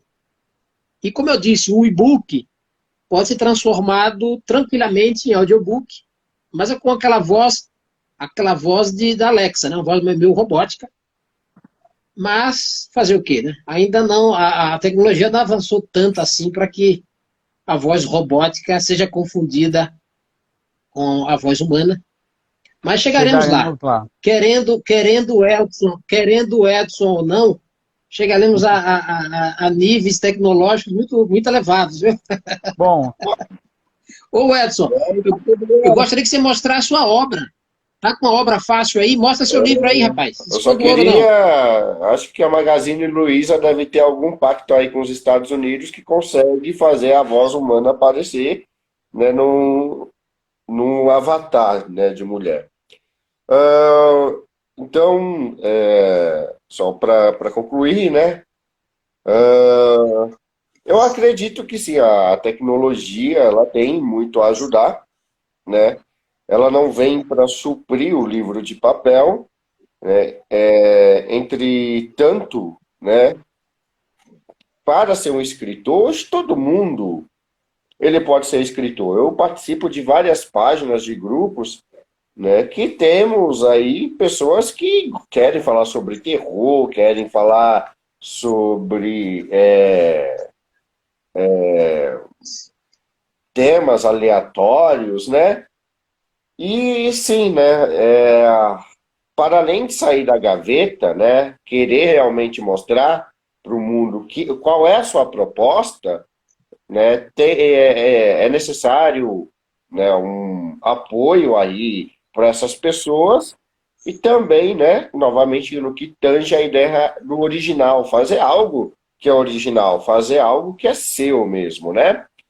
Então tá aqui a minha obra, né? A sua história que ninguém contou, tá? Em capítulos e capítulos aqui eu busco, né, trazer a questão da ideologia, né? No capítulo 4, por exemplo, a droga de ideologia, esse é uma parte do que eu escrevo, que a ideologia, ela é humana, né? A ideologia, né, nós professores de história, nós sofremos muito. Ah, professor, você é ideólogo, né? Você tenta influenciar algo, né? E não é bem assim, né? Nós como bons historiadores, né, ou pelo menos tentamos ser bons historiadores, nós tentamos analisar em vários ângulos, né, para que nós tenhamos uma criticidade, né? E já pegando um pouco do gancho do Darlan, acho que hoje também muitas das pessoas, muitos dos jovens, elas não aceitam crítica. Nós somos assim, parece que somos intocáveis, né? Tem que estar bom. Não é que tem que estar bom, é que você pode melhorar. É a questão da potência, né? Se o meu crítico morrer, eu tô lascado. Porque quem mais vai fazer crítica? Quem vai mais tentar dar um apoio para que eu melhore cada vez mais, né? Então, acho que hoje nós vivemos uma geração que não aceita a crítica. E eu acho que isso também poderíamos levar a pensar que é um problema para o mundo contemporâneo, né? Do dizer não, do falar, corrige aqui, arruma aqui, né? Eu, como professor, né, eu gosto de ser corrigido. Né? Ó, professor, opa, tá errado. Eu gosto de ser indagado, porque é a pergunta que faz parar para pensar sobre uma resposta. O diário de Anne Frank, o livro, ela veio de um diário que o pai dela quis, né, promover para o mundo para ver como os nazistas estavam atacando, a quem os nazistas estavam, e qual era o tempo dela conversando com o diário. Então vamos começar a partir desse pressuposto, escrever para um diário, aí vai ou não da pessoa, né? Querer publicar, ver que tem dom, tem talento, que dá certo. A questão de dar certo é você acreditar que dá certo, né? E ao mesmo tempo, né? Você saber lidar com as críticas, né? Você saber lidar com opiniões divergentes. Muitas das pessoas acabam lendo, e isso me preocupa muito, mas não sabem interpretar, não sabe formar opinião.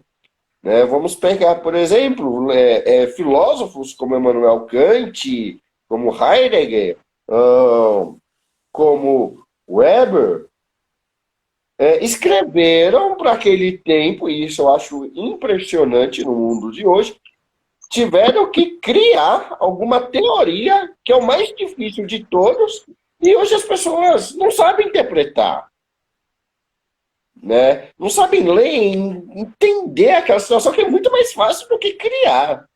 Então, acho que a leitura, o gostar da leitura, ela te leva para um campo, né, epistemologicamente falando, para um outro nível, para um outro patamar, que faz você falar, não, eu vou escrever, vai ser desse jeito, é do meu jeito, e você começa, como nosso amigo apontou, a criar um estilo, a criar uma crítica própria, e você começa a entender que o outro, mesmo que você não concorde, ele agrega para que você melhore, para que você melhore seu argumento, para que você melhore a sua opinião, para que você melhore o pensamento. É por isso que eu falo que o livro ele é fantástico, porque só abrir algumas páginas, ele te dá todo esse mundo, todo esse leque de pensamento. Uhum. Bacana, Wildson. E você trouxe até novas reflexões, né, aí nesse bate-papo aqui hoje, na nossa roda de conversa, né? E aí eu também deixo, né, uma pergunta que vai começar por você e depois passa para o Darlan também, né? De que forma Guarulhos está presente no seu trabalho, nos seus projetos, e quais conexões você faz dentro da cidade para realizar e difundir esse seu trabalho de escritor, por exemplo? Olha, há uns 5, 6, 7 anos atrás, até cheguei a tentar, né, a criar uma ONG, né? Novamente eu vou pegar a questão do nosso governo, a nossa prefeitura, ela não ajuda, e de fato ela deve, de alguma maneira, pelo menos abrir um espaço. Se você olhar, por exemplo, as nossas bibliotecas de Guarulhos, elas são uma lástima por causa da falta de investimento, que deveria ter um espaço mais abrangente. E eu cheguei a criar um projeto de recolher livros, né, e doar, né, ou pelo menos no campo, né, da economia, compre, né, por R$ 1, né, e livros assim excepcionais. E eu cheguei à conclusão que nem de graça o povo quer, né? Então isso é difícil. Isso é muito difícil, e eu falo que isso faz com que quem está lá dentro ele seja elitista. Então, Guarulhos, na minha experiência, ele, por exemplo, ele é muito rico. Ele é muito rico no campo historiográfico. Ele é muito rico na sua questão, né, de vegetação, na cultura. Por muitas das vezes, eu falo aqui, que os lavra, a palavra lavras, ele vem de bandeirantes, né? Porque eles lavraram o ouro, daí vem a palavra lavras. Eu falo que a igreja, por exemplo, a Nossa Senhora dos Homens Pretos, ali no centro da cidade, ela foi das primeiras igrejas, né, construída aqui em Guarulhos, e que foi o mesmo período que no Largo da Nossa Senhora, ali para o lado do centro da cidade de São Paulo, também foram construídos por homens pretos, os escravos pretos, né? Então, Guarulhos ele tem muito a acrescentar, né? Guarulhos ele é muito importante para a cidade de São Paulo. O aeroporto ele mostra isso. O crescimento populacional ele mostra isso. As pessoas falam que Guarulhos não tem lugar. Eu acho muito interessante, muito quando eu falo com os guarulhenses. Guarulhos é o pior lugar do mundo, né? Onde Judas perdeu a bota, né? E eu falo que é um lugar muito rico. Há lugares para ser explorados, né, como, né, o velho trem da cidade de Guarulhos, né, a Praça Getúlio Vargas, né, nós temos o zoológico. Então, Guarulhos ele deveria ser mais valorizado. E como é que começa essa valorização? No investimento, pelo menos, né, nas bibliotecas. Porque se você olhar, né, para quem é bibliotecário, eles vivem isolados. Eles basicamente, eles acabam entrando em depressão. De quão pouca gente vai lá. De quão pouco olhar no coletivo se faz as bibliotecas, né? Então, acho que eu tentei, de alguma maneira, começar. Acabou não dando certo, né? Até porque eu estava muito atarefado com a ideia, né, da faculdade, também estava escrevendo o livro, né?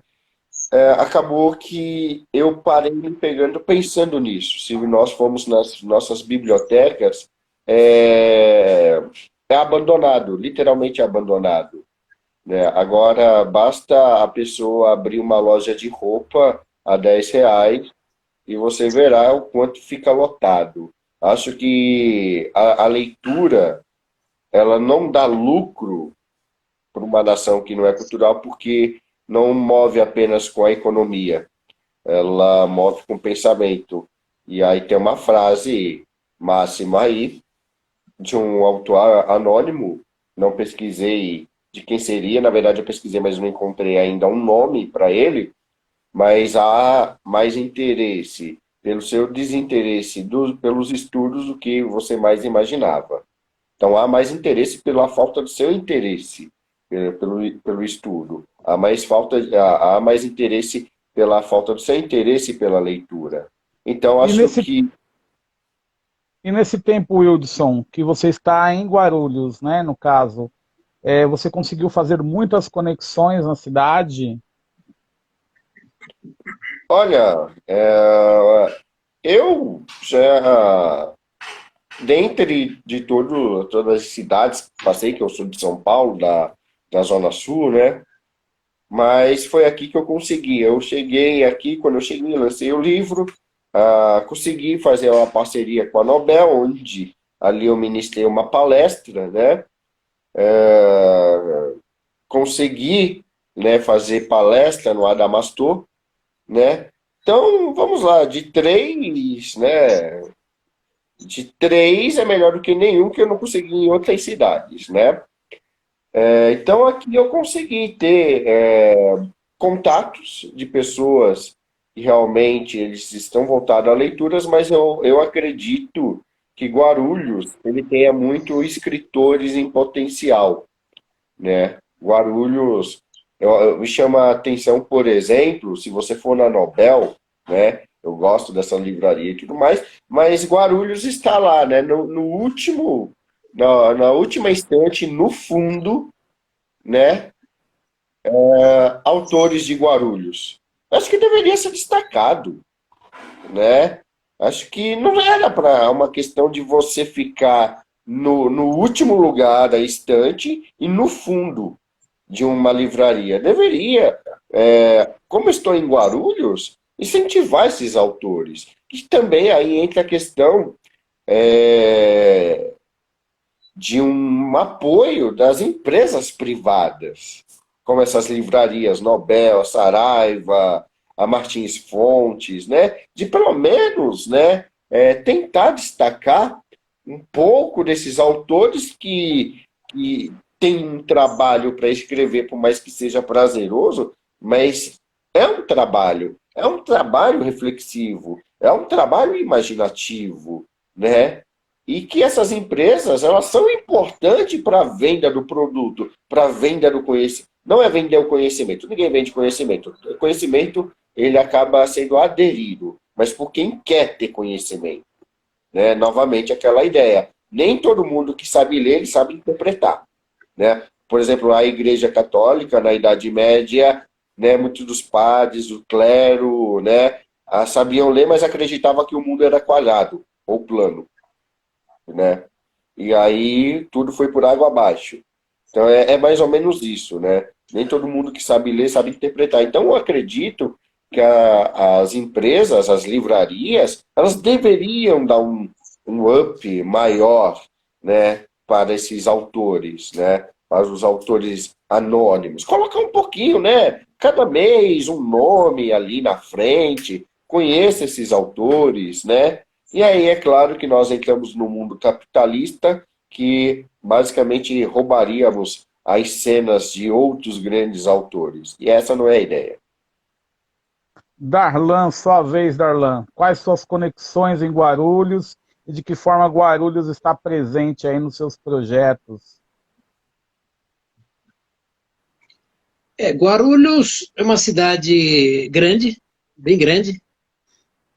E há muitas oportunidades aqui.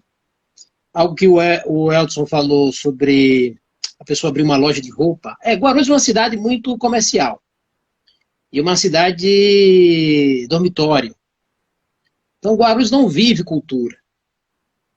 Guarulhos não tem essa vocação. Nós tentamos. Com o trabalho de formiguinha, tentamos mudar isso. Queremos que mude, até para nosso favor. Mas é uma cidade extremamente comercial. Era uma cidade industrial, está perdendo muito essa característica, como São Paulo está virando uma cidade mais de serviço. Eu lembro que eu fui buscar uma caixa com um amigo, uma caixa, uma encomenda, e atrás da loja existia a fábrica da Caloi. Eu fiquei imaginando como é que seria uma fábrica, rapaz, da Caloi. Olha que a Caloi me trouxe muitas alegrias na Bahia, para as bicicletas. Aí eu fiquei, mas puta, aí eu olhei assim aquele terreno abandonado, aqueles galpões. Infelizmente. Aqueles galpões cansados de viver. Eu ficava olhando para aquilo. Bom, e assim, Guarulhos, eu desenvolvo meu trabalho aqui, meu ganha-pão é aqui, moro aqui. Quero que a cidade prospere, inclusive de 2003 para cá a cidade mudou muito.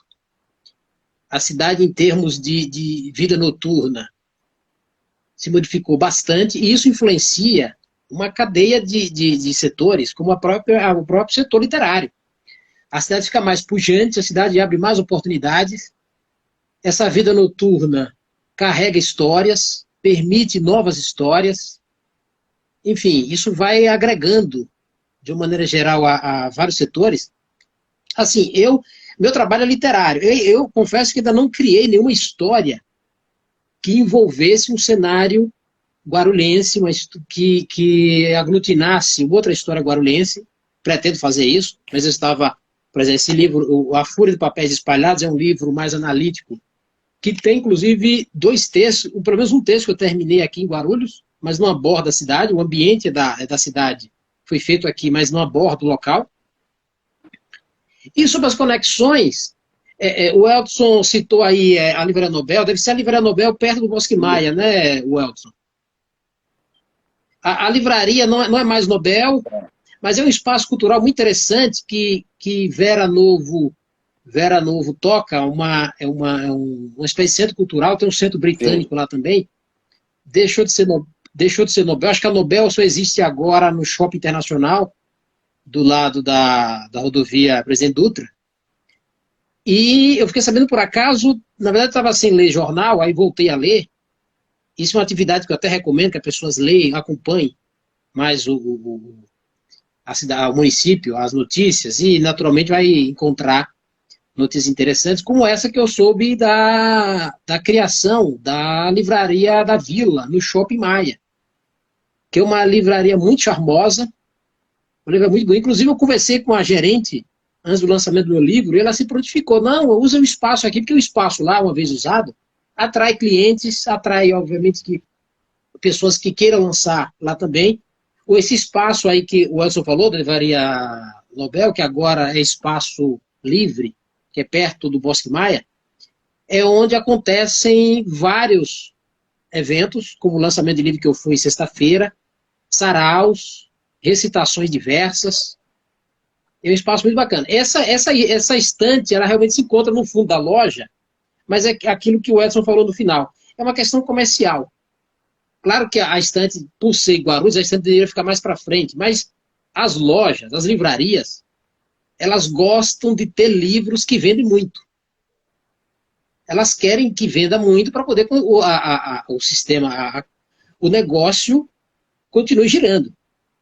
Aí pega um autor desconhecido, pouquíssimo conhecido como eu, e pega, e do lado está uma obra de Dostoiévski, eu mesmo tenderia a comprar Dostoiévski do que Darlan Zurk. Então, é natural que a loja invista mais em autores vendáveis, né? Bem mais vendáveis. Se bem que, volta e meia, eu apareço nesse centro cultural para olhar só a estante de autores locais. Eu não sei se o Edson deixou alguma obra lá, dele. Se não deixou, eu tenho obras lá, e aí entra a questão das conexões. Eu, por exemplo, conheci a Somos Guarulhos, tocada muito bem por Danilo Amaral, que faz um trabalho muito bom também com o design resiliente. Conheci você agora, Sidney. Eu tenho, por exemplo, convênios com bancas na região central. Banca também é um negócio que está virando mosca branca. As bancas estão desaparecendo, rapaz. O que, para mim, nostálgico como eu sou, o Eldson parece mais nostálgico ainda, uma banca que fecha dá uma dor no coração, porque eu também tive grandes alegrias com bancas de jornal na Bahia. E as bancas do centro, por exemplo, a banca da Getúlio Vargas vende meu livro, a banca ali perto ali na Praça Kennedy, que é do lado da Praça Getúlio Vargas, também vende. A banca no Extra Bosque Maia também vende meu livro. Então são convênios, são conexões que vamos criando. Eu ainda não fiz doação do meu livro para as bibliotecas que estavam fechadas, estão abrindo agora, pretendo doar. Conheço muita gente do meio, uma figura que eu chamo de uma lenda viva, que é Valdir Carleto, que é uma grande figura da imprensa local, eu conheço. Ficamos de concluir uma resenha sobre o livro, mas ainda não está pronta. Então, são conexões que vamos criando, e isso fortalece muito o trabalho. Fortalece bastante e divulga. Divulga, permite a venda, permite lives como essa aqui, interações. E é assim que o autor tem que dar a cara a tapa. Claro que tem uns autores mais reclusos, tem aqueles que preferem um trabalho muito mais discreto, mas o caminho é que a pessoa tem que mostrar a obra, e onde houver conexões, como esse caso que eu mostrei do folheto, o folheto que eu distribuo, deixe em locais. Eu já tive contatos por e-mail, contatos por WhatsApp, contatos por Instagram, e assim vai tocando a profissão, e vai divulgando e vai criando mais histórias. Bacana. Estamos caminhando já para 1h40 de live, né? Estamos caminhando para o final da nossa live aqui hoje, que é a nossa roda de escritores. E quero agradecer a presença de muita gente aqui. E antes da gente ir para as considerações finais, eu quero ler alguns comentários aqui do público em geral, tá? Tem uma pergunta do Tonho do Paiaiá, que é sobre o audiobook. Aí um de vocês que quiser responder, tá? Ele pergunta se o audiobook é uma ameaça ao livro impresso nos próximos 10 anos, né? surgiu essa pergunta aqui do Tonho Paiaiá. Ô, Sidney, eu vou responder depois, pode ler os comentários, depois eu respondo, e o Edson uma pergunta, depois respondemos as perguntas. Tem comentários aqui também, né, mais espessos aqui, como o do Marcos Pena Vaz Silva, né, que ele coloca o seguinte: as pessoas, elas aprendem a usar as informações como um instrumento de poder e não como meio de conhecimento. Ele comentou aqui, e de fato, realmente, o conhecimento passa a ser, né, um instrumento de poder, né? Ele coloca até que isso foi tomado, aí, o conhecimento é incompreensível, né? Bem, aí temos aqui a participação, aqui, agradecendo também a participação do Guia Mais Gru, com a Roberta Alves, Jonathan, Danilos do Somos Guarulhos, da Mel, do Sidão Gonçalves, do Cícero, do Guarulhos Mais e do Conexão Gru, e também a participação aí do César Irará, de Irará, na Bahia, e Afra Freire, de Brasília, todos participando aqui conosco. Darlan. Quer que eu comente? Sim. Eu agradeço a pergunta do querido Tonho do Paiaiá. Paiaiá, para quem não sabe, é um povoado na Bahia, que pertence ao município de Nova Açores. Eu creio que Sidney, o Elton e boa parte do pessoal aqui não sabe. Lá tem a maior biblioteca rural do mundo, com mais de 120 mil títulos, criada por Geraldo Prado, um visionário. Então depois vocês pesquisem, caso tenham interesse.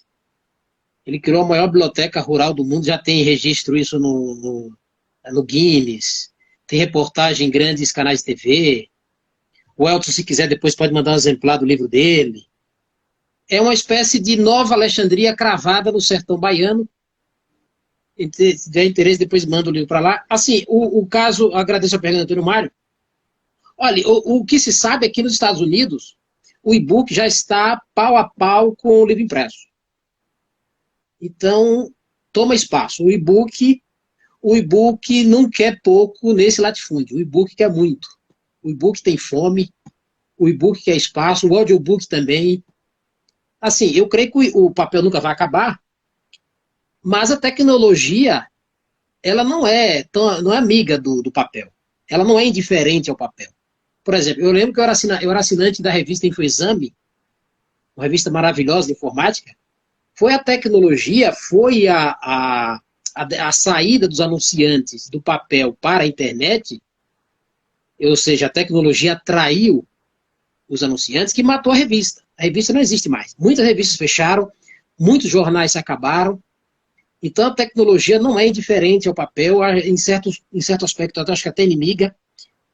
Mas assim, a convivência vai continuar. Se fala também que a tecnologia acabou, em determinados setores burocráticos, aumentando a quantidade de papel. Mas para determinados setores, a tecnologia mata, sim, o papel. Mas eu creio que o e-book vai se expandir bastante. No máximo, o que vai conseguir é fazer com que o papel seja um produto de nicho, um produto para poucos. Isso aí é uma possibilidade. É uma possibilidade que eu considero bastante. Mas matar, de fato, matar não vai, mas pode criar uma inanição no papel que faz com que o modo de ler, que já está mudando, mude de vez. Enfim. E o comentário de Penalva sobre o conhecimento, questão do conhecimento e poder, Marcos Penalva, que mora em Ilhéus, na Bahia, obrigado também pela participação. Eu creio o seguinte, que não tem como conhecer e não ter poder. De fato, não tem como dissociar o conhecimento do poder. São coisas absolutamente ligadas. Quem tem poder conhece, quem conhece tem poder.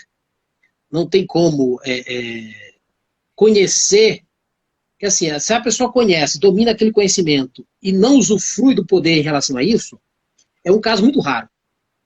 Geralmente, quem conhece tem poder, ou poder de seduzir alguém, ou um poder de parecer mais interessante do que outro autor, ou de estufar o peito, não, eu sou um gênio da humanidade.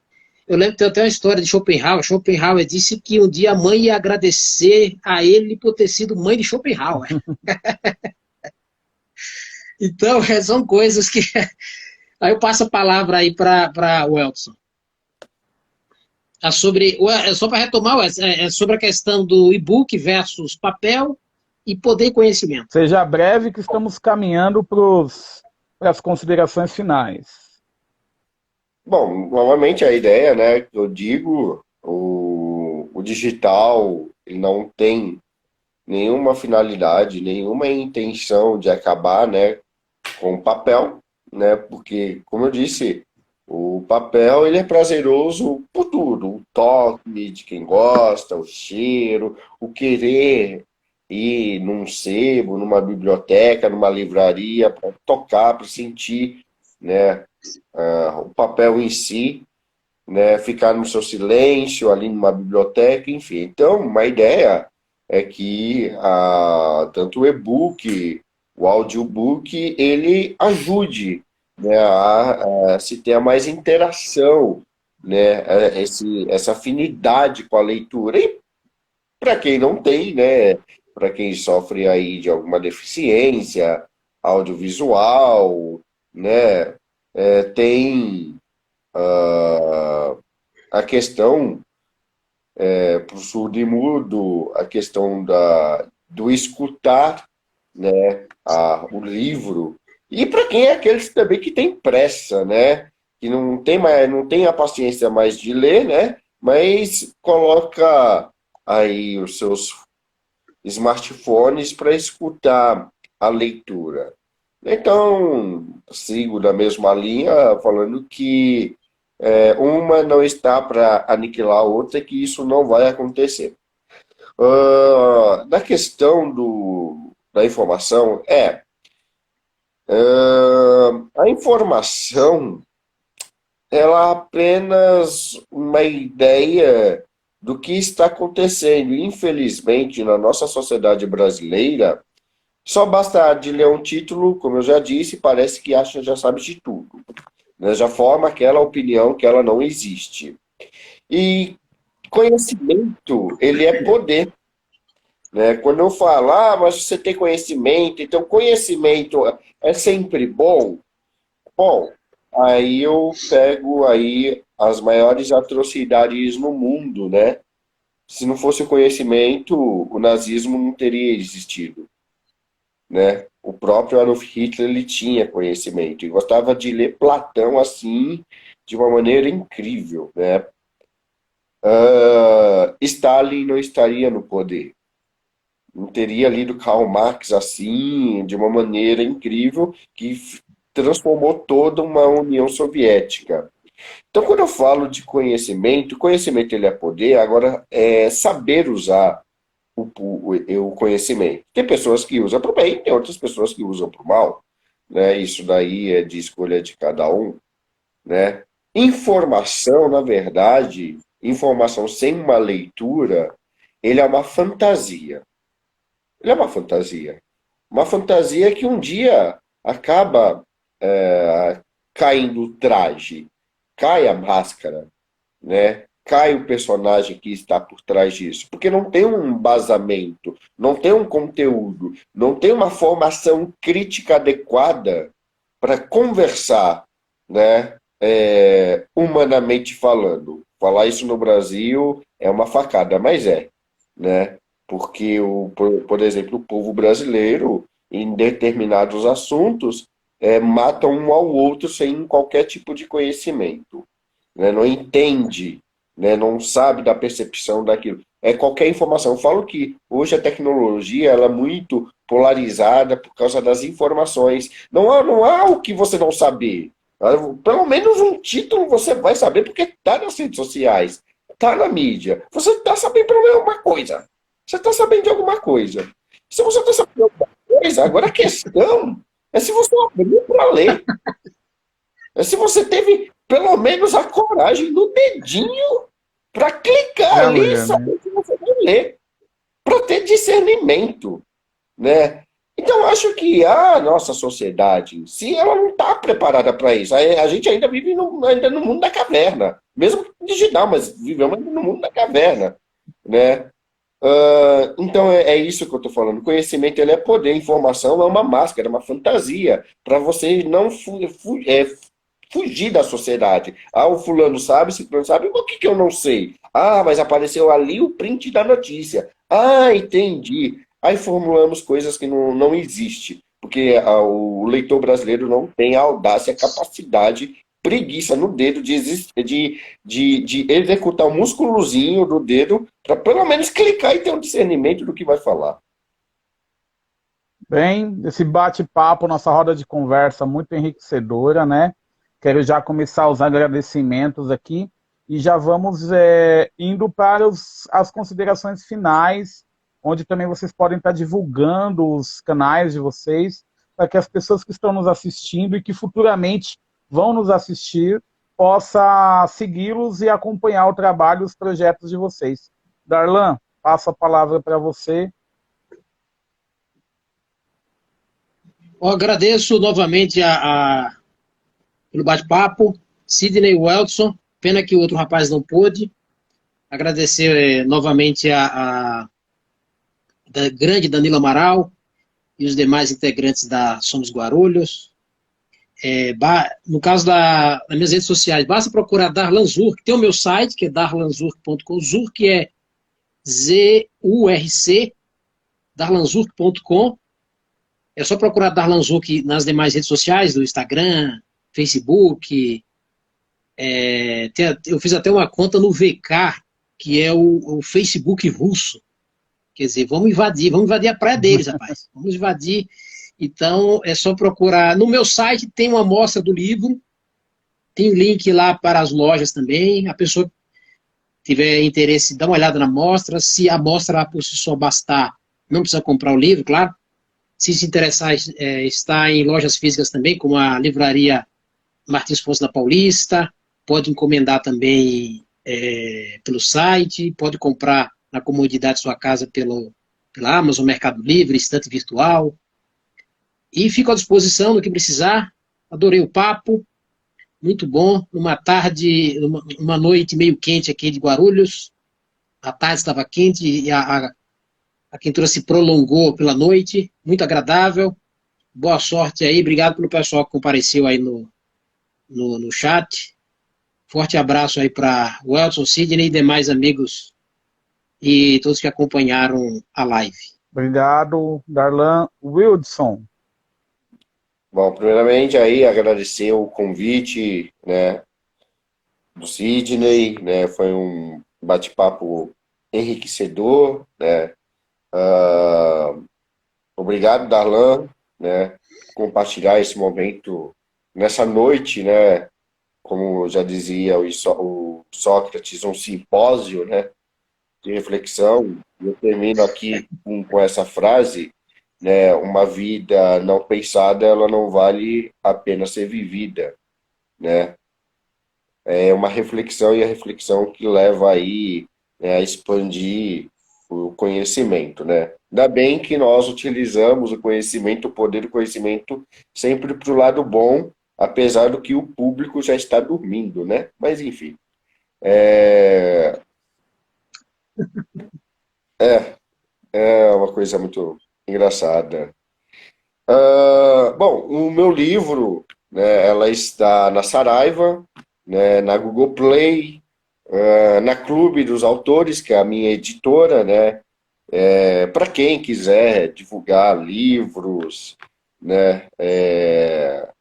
Como eu disse, numa era aí digital, há uma facilidade. A Clube dos Autores, ela publica o livro gratuitamente, a única coisa que se paga aí pelo autor é a impressão, né? Então, está na Clube dos Autores, um dos maiores sites da América Latina. Está na Amazon também. está na Submarino, na Cultura em digital, tá? O meu Facebook é o Eudson Alves, tá? O Eudson é UELDISON, tá? O meu Instagram é o Eudson Underline, lá também temos o meu livro, né?